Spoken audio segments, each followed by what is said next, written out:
Va nihoyat afsungar. Agar futbol faqat go'zallik ustiga qurilgan bo'lsa, unda Ronaldinho qiroldir. Bu so'zlar ham Yohan Kroyevga tegishli. Braziliyalik yulduz chindan ham to'p bilan gaplashardi, tillashardi, uni erkalardi. Braziliya terma jamoasi tarkibida u jahon chempioni bo'lgan. Gap bunda ham emas. Gap shundaki, o'sha samoviy tarkib ichida ham Roni eng chiroyli o'ynaydigan yigit edi. Elastik harakatlari bilan futbolga o'zgacha bir joziba olib kirgandi. U hozir qayerlardadir o'ynab yuribdi. Futboldan ketdim ham deyapti, ammo fintlari va gollari muxlislarning tushiga kirishda davom etmoqda.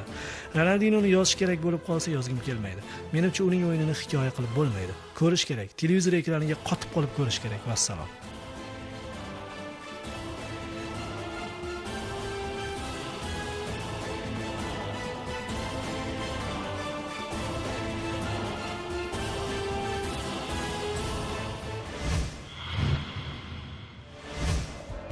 Bu ro'yxatdagi hozirda o'ynayotgan yagona yulduz. Ronaldinho ham o'ynayapti-ku demang, u o'ynab bo'lgan. Messi esa o'ynashda, raqsga tushishda davom etmoqda, maydonda xohlaganini qilyapti. Lionelni 4-o'ringa qo'yganimdan ranjimang. Uning oldida hali nasib qilsa bir necha yillar bor. O'sha yillar ichida Leo eng yuqoriga ko'tarilish ham hech gap emas. Iqtiboslar ichidan axtara Messi haqidagi eng chiroyli gapni topdim. Anri aytgan ekan o'sha gapni. Messi shunday quyoshki, uning porlashi Ronaldinhodek yulduzni ham so'nib ketishiga sabab bo'ldi. 5 ta oltin to'p. Barsadagi inson bolasi orzu qilishi mumkin bo'lgan jamiki natijalar, afsonaviy xatti-harakatlar, hammasi zo'r. Biroq boya aytganimizdek, qolgan yillarda biz uning Argentina libosida ham shoh supaga chiqishini istaymiz. Keyin hamma gapga yakun yasaladi. Leo buni bizdan ham yaxshi bilib turibdi. Rossiya tayyormisan kutib olishga?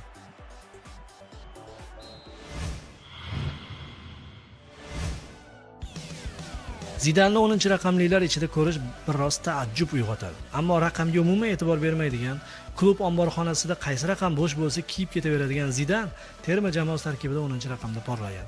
Uning Yuventusdagi 21 ham, Realdagi 5 ham mashhur, biroq Zayniddin bor muvaffaqiyatlarini biz hikoya qilayotgan Bobda nishonlagan.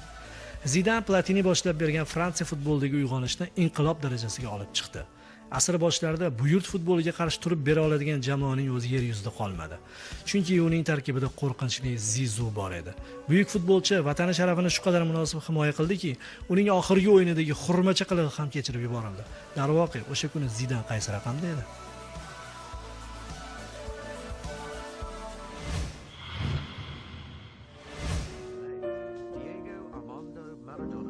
Bir o'zi butun dunyo bilan jang qilgan filmlarni ko'rsam, ensam qotadi. Axir oxirgi paytda Maradonadan boshqa hech kim bu syujetga haqli emas-ku degan ichki e'tirozim borda, nima qilay? Diego Maradona 10-raqamga eng sadoqatli o'yinchilardan. Napolida ham, Barselonada ham, hatto Boca Juniorsda ham shu raqam ostida harakat qilgan. Lekin tan olishimiz kerakki, uning Argentina terma jamoasidagi kiygan libosi butunlay o'zgachadir. Uni muzeyda saqlaydilar. Abadan Maradonaniki. Diegoning futbol hayotini eslasangiz, xayol ekraniga asosan Argentina 10-raqam arxividan keladi lavhalar. Jahon chempionatlaridagi telba Maradonani ko'raverasiz. Diego shaxsi shu qadar buyuk ekanki, uning yulduzligi, murabbiyligidagi sharmandalik hollardan so'ng ham zarracha so'nib qolmadi. U Maradona bo'lib qolaverdi.